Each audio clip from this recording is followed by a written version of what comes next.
नमस्कार दोस्तों।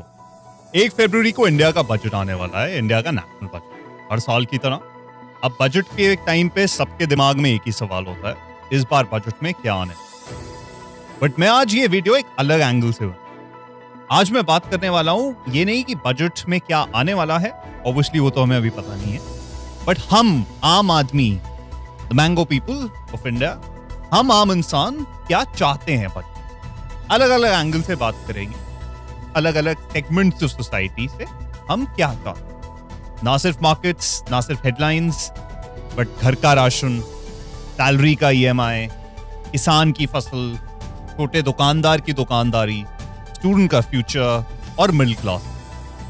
तो आज की वीडियो किसी पार्टी का PR करने के लिए नहीं है, ये एक आम आदमी की विजन, सीधी प्रैक्टिस और ग्राउंड रियलिटी। तो बजट का मतलब सिर्फ अनाउंसमेंट्स नहीं होता, बजट का मतलब होता है सरकार किस चीज पे कितना पैसा लगाएगी, किस चीज पे टैक्स का प्रेशर बढ़ेगा या घटेगा, और किस क्लास को रिलीफ मिलेगा और किस क्लास पे एक्स्ट्रा लोड भी आएगा। और ऑनेस्टली सबसे बड़ी डिमांड एक ही है सबकी बजट से, आई थिंक, महंगाई और रोजगार, इन्फ्लेशन एंड एम्प्लॉयमेंट।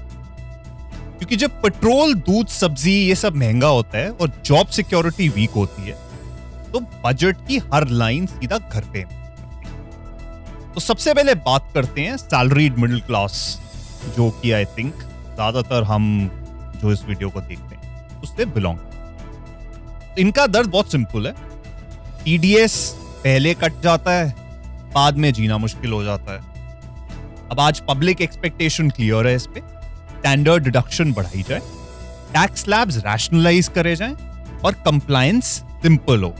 ये हर साल जो लंबा प्रोसेस होता है, हम CAs को एक hefty अमाउंट देते हैं, सारा कैलकुलेशन होता है, क्या करना है, कितना हुआ, कितना नहीं हुआ, वो मेरे हिसाब से तो एक बहुत ही नीडलेस एक्टिविटी है। हमारा जो टैक्स स्ट्रक्चर है और जो टैक्स फाइलिंग है और जितनी उसमें कॉम्प्लेक्सिटीज हैं, चाहे TDS हो, चाहे GST का प्रोसेस जो भी हो, एक सिंपल प्रोसेस होना चाहिए जिसके लिए किसी आम आदमी को किसी CA की जरूरत नहीं पड़ती। हर इंसान अपना टैक्स बहुत आसानी से भर सकना चाहिए और सारा प्रोसेस सिंपल होना चाहिए। आई थिंक एक हमने बहुत ही कॉम्प्लिकेट कर रखा है इस पूरे मैकेनिज्म, जिसपे बुरा नहीं मानेंगे बट बहुत सारे CAs की दुकान भी आज इसी पे चल रही है। तो अब लोग बार बार एक ही चीज कह रहे हैं, कम से कम इतना तो हो कि थोड़ा सा ब्रीदिंग स्पेस भी मिल सके। अब एक और बड़ा इशू है कि मेडिकल इन्फ्लेशन बहुत, ठीक है, माना कि दूसरे कंट्रीज के बराबर, चाहे अब वेस्टर्न कंट्रीज ले लीजिए, Europe, US, Canada, yes, India में फिर भी मेडिकल इन्फ्लेशन उतना नहीं है, हम अफोर्ड कर सकते हैं, अवेलेबिलिटी भी है। लेकिन फिर भी अगर आप देखेंगे हिंदुस्तान में भी हेल्थ इंश्योरेंस के प्रीमियम बढ़ते जाते हैं, हॉस्पिटल्स के बिल भी काफी बढ़ रहे हैं। आज के टाइम पे आसान नहीं है, आप 2 या 3 दिन के लिए भी किसी अच्छे हॉस्पिटल में, किसी मेट्रो सिटी जैसे दिल्ली, बॉम्बे जैसे शहर में आप अगर जमा होते हैं, आपका कम से कम 1 लाख 2 लाख बिल तो आते हैं। अब मिडिल क्लास कह रहा है कि हमें सब्सिडी नहीं चाहिए, हमें सिर्फ इतना चाहिए कि सैलरी से जो बचे हुए पैसे हैं वो हम इज्जत से घर उससे चला सकें। हम बहुत एक ये मेंटालिटी है कि भाई हमें तो, लोगों को लगता है या सरकार को लगता है कि हम हर चीज में सब्सिडी मांग। अगर मैं एक आम आदमी की बात करूं, आपकी मेरी, हमें नहीं चाहिए कोई सब्सिडी, हम कोई भीख नहीं मांग रहे हैं सरकार से, हमें बस चाहिए कि हाँ, जो हम कमा रहे हैं, बहुत लोग, अगर मैं मिडिल क्लास ना मानूं, अपर मिडिल क्लास भी, कुछ भी ले लूं, 20 से 30% या उससे ज्यादा हमारा सैलरी का कट जाता है।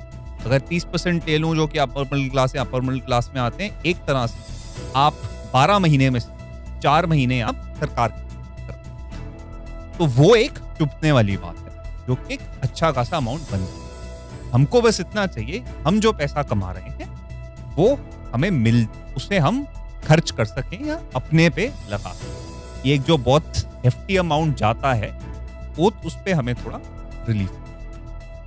एक्सपेक्टेशन सिंपल है, to conclude this, standard deduction बढ़ाइए, हेल्थ इंश्योरेंस पे स्ट्रॉन्ग रिलीफ चाहिए, और होम लोन या फर्स्ट टाइम बायर्स के लिए एक रियल रिलीफ चाहिए, token announcements. Home loan interest rates कोई कम नहीं है आज के टाइम, घर खरीदना आसान नहीं है, स्पेसिफिकली जब आप मेट्रो सिटीज देखेंगे, मैं गुड़गांव में रहता हूँ। गुड़गांव में आज के टाइम पे कोई भी घर आपको 1.25-2 करोड़ छोटे से छोटा सा नहीं होता। तो हर किसी सैलरीड आदमी के लिए, एक मिडिल क्लास फैमिली से चाहे अपर मिडिल क्लास से, घर खरीदना बहुत आसान नहीं। आपको उस इंटरेस्ट रेट पे आपकी साल की ईएमआई, अगर मैं कोई मान लीजिए 1.5 से 1.25-2 करोड़ का भी घर खरीद रहा हूँ और 30 साल के लिए भी मैं लोन करता हूँ, तो कम से कम उसमें आपको 90,000 से 1 लाख का तो ईएमआई बनता, जो कि आसान नहीं। अब बात करते हैं यूथ और जॉब्स की। प्रॉब्लम सिर्फ जॉब्स की कमी नहीं है, प्रॉब्लम है क्वालिटी और स्टेबिलिटी। डिग्री के बाद डायरेक्शन नहीं मिलता। यूथ बजट से एक्सपेक्ट करता है कि हमें स्किल, अप्रेंटिसशिप का एक रियल इकोसिस्टम, स्टार्टअप सपोर्ट जो सिर्फ फंड अनाउंसमेंट तक लिमिटेड नहीं, और प्राइवेट सेक्टर हायरिंग में हमें पुश चाहिए, स्पेशली टियर 2 और टियर 3 सिटीज में, जो कि अभी बढ़ रहा है बट फिर भी इतना नहीं। आज के टाइम पे आई थिंक स्टार्टअप से सब रियलाइज करते हैं, हमारा भी स्टार्टअप मिशन रहा है, गवर्नमेंट ने पहले अनाउंस किया कि स्टार्टअप से एक बहुत इंपॉर्टेंट जॉब क्रिएशन का एक स्टिमुलस प्रोवाइड कर रहे हैं, और जॉब क्रिएशन में आज के टाइम पे बहुत रोल प्ले कर रहे हैं। आप स्टार्टअप किसी भी इंडस्ट्री में देख, बहुत कॉमन एग्जाम्पल है, आप ई कॉमर्स देख लीजिए, काडा, स्विगी, हॉस्पिटैलिटी देख, और एनी, वहां पे हमें और पुश चाहिए। एंड स्किल्स इस टाइम पे बहुत जरूरी है, स्पेसिफिक जब हम एआई की के टाइम पे बहुत सारी जॉब फेस कर रहा है। तो आज के टाइम पे डिमांड जो है इंडस्ट्री में एक्चुअल जॉब की, वो कुछ specific new age skill set जो traditional ecosystem, traditional education system हमें स्कूल में या कॉलेजेस के ट्रेडिशनल कोर्सेज में नहीं मिल रही, वो अगर दी जाए तो एक्चुअली यूथ जो है वो जॉब रेडी हो और उन्हें जॉब मिलेंगे। तो पॉलिसी सिग्नलिंग नहीं चाहिए सिर्फ हमें, इसमें हमें एग्जीक्यूशन चाहिए। क्योंकि याद रखिए, रोजगार का मतलब सिर्फ नौकरी नहीं है, रोजगार का मतलब है कॉन्फिडेंस भी होता है कि उन्हें नौकरी मिलेगी और वो नौकरी निभा पाएंगे और कर पाएंगे, और कल को वो नौकरी जाएगी नहीं। वो एक for the sustainable future, near long term, वो उनको मिल पाएंगे, कर पाएंगे। ऐसा नहीं कि आपने उठा के उन्हें एक कुछ नौकरी दे दी जो ठीक है थोड़े टाइम के लिए तो उन्हें रोजगार, बट उसके बाद वो नौकरी गई, या वो स्किल सेट्स नहीं है कि वो over the long term self sustain, क्योंकि आज एक बहुत डिजिटल इवॉल्विंग वर्ल्ड। अब बात करते हैं किसान और रूरल भारत की। किसान का मूड आज भी सिंपल है, फसल उगती है पर अनसर्टेनिटी उससे ज्यादा उगती है। बजट से रूरल भारत को एमएसपी और इनकम स्टेबिलिटी पे clarity, irrigation, storage, cold chain में फैसिलिटीज, इंफ्रास्ट्रक्चर सपोर्ट, और रूरल एम्प्लॉयमेंट का सुपर स्ट्रॉन्ग। किसान एक ही बात कहता है, मुझे चैरिटी नहीं चाहिए, मुझे सिस्टम चाहिए, मुझे अपने फसल का सही दाम मिलना चाहिए, उसके लिए एक सिस्टम होना चाहिए, और वक्त पे मुझे काम चाहिए और वक्त पे मुझे पैसा। पीछे बहुत हमारी डिबेट्स हुई हैं, मनरेगा को हमने जी राम जी से रिप्लेस किया, पे भी काफी प्रोज एंड कॉन्स, तो वो सारा उस पे हमें थोड़ा सा। अब बात करते हैं विमेन एंड फैमिली। वुमेन के लिए बजट का मतलब सिर्फ स्कीम्स नहीं होता, बहुत सारे रियल इश्यूज होते हैं, issues related to women safety, transport, last minute connectivity when it comes to smaller town, affordable health care, especially maternity and preventive. अब working women के लिए child care support, financial inclusion, and not just paperwork but जो reality में दिखे हो। आम family का budget तभी बैलेंस हो जब हेल्थ और एजुकेशन, ये दो बड़ी चीजें ये प्रिडिक्टेबल हो। You can predict what your health expenses are going to be. You can predict what your education expenses are going to be, and you can plan accordingly. हर हम में से कोई भी होता है तो एक मिडिल इनकम कैटेगरी में, मिड एज में आ जाता है। हमारा डर यही होता है कल को रिटायरमेंट में कुछ मेडिकल इशू हो जाए, हॉस्पिटलाइजेशन हो जाए, तो पता नहीं कितना, वो एक डर हमेशा लगा, वो डर नहीं रहा। इसलिए एक्सपेक्टेशंस क्लियर है। Government hospitals, diagnostics, preventive health care, इन चीजों पे रियल इन्वेस्टमेंट, सिर्फ पोस्टर्स और स्लोगन्स नहीं। गवर्नमेंट हॉस्पिटल्स आज के टाइम पे, जो कि सच बात, I don't think anybody who belongs to the middle class and can afford a private hospital would want to go to a government because of the quality of services, या जितना rush उन पे रहता है। You need real, you need quick healthcare solution।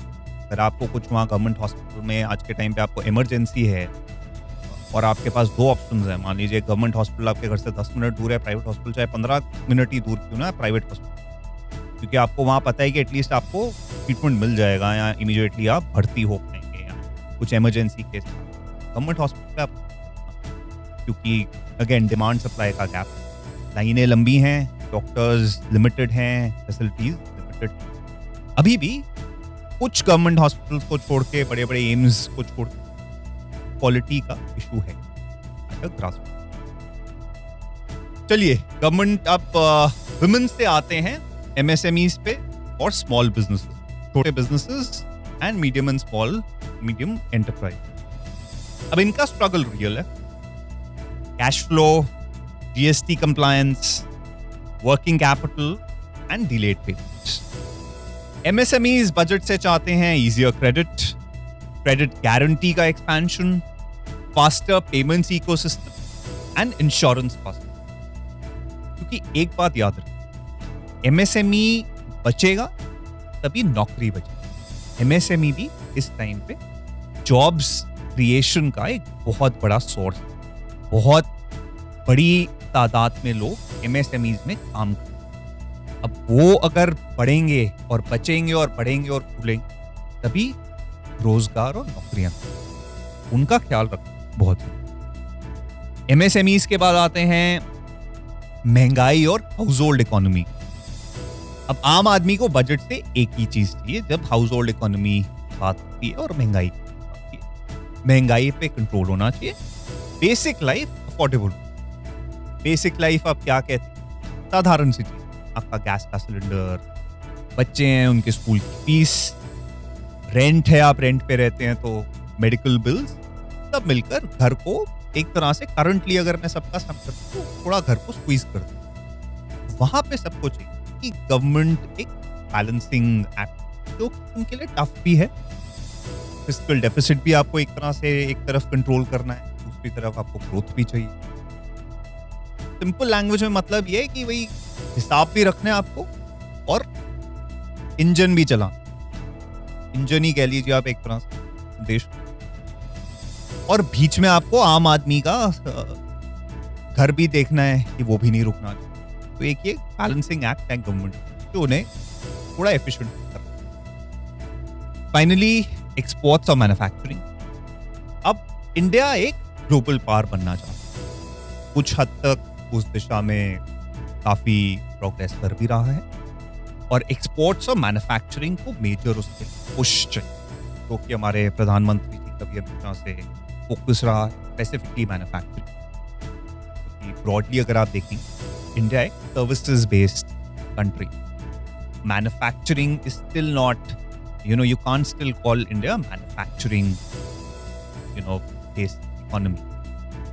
तो वहाँ पे manufacturing setup में हमको एक major step, specifically when we are competing with a neighbor like China, which is today one of the major manufacturing global manufacturing. तो वहाँ पे हमें एक लॉन्ग टर्म गेम की तरह देखना पड़ेगा उसको, बट लॉन्ग टर्म तभी पॉसिबल जब शॉर्ट टर्म में बिजनेस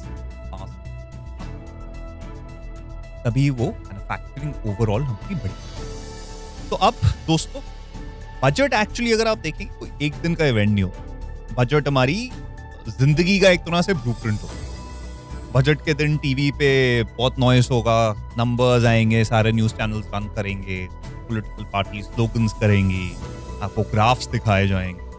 पर एक बात याद, बजट का असली टेस्ट हेडलाइन नहीं है, ग्राउंड इंपैक्ट। हेडलाइंस क्या कहती है उससे फर्क नहीं पड़ता, जमीन पे इंपैक्ट क्या पड़ता है। उससे फर्क और उससे उसको नापा जाता है। तो मैं चाहता हूं कि आप कमेंट्स में लिखिए आप किस कैटेगरी से हैं, सैलरीड हैं, आप बिजनेस ओनर हैं, आप स्टूडेंट हैं, किसान हैं अगर देखते हैं वीडियो, और आपकी बजट से नंबर 1 डिमांड क्या है। क्योंकि अब आम आदमी अपनी बात क्लियरली जब रखता है तभी सरकार पे प्रेशर बनता है, और जब प्रेशर बनता है तभी पॉलिसी को रियलिटी से कनेक्ट कर पाता है। तो मैं मिलता हूँ बजट के बाद, एक एनालिसिस करेंगे कि बजट में क्या चाहते थे और फाइनली क्या आया और क्या मिला और क्या नहीं मिला, किसको फायदा हुआ और किसको फायदा नहीं। तो होपफुली आई थिंक इस बार का बजट अच्छा रहेगा और हमारी सरकार से जो जो उम्मीदें हैं अलग अलग सेगमेंट सब पूरी होंगी। तो देखते हैं क्या आता है और मिलते हैं। जय हिंद।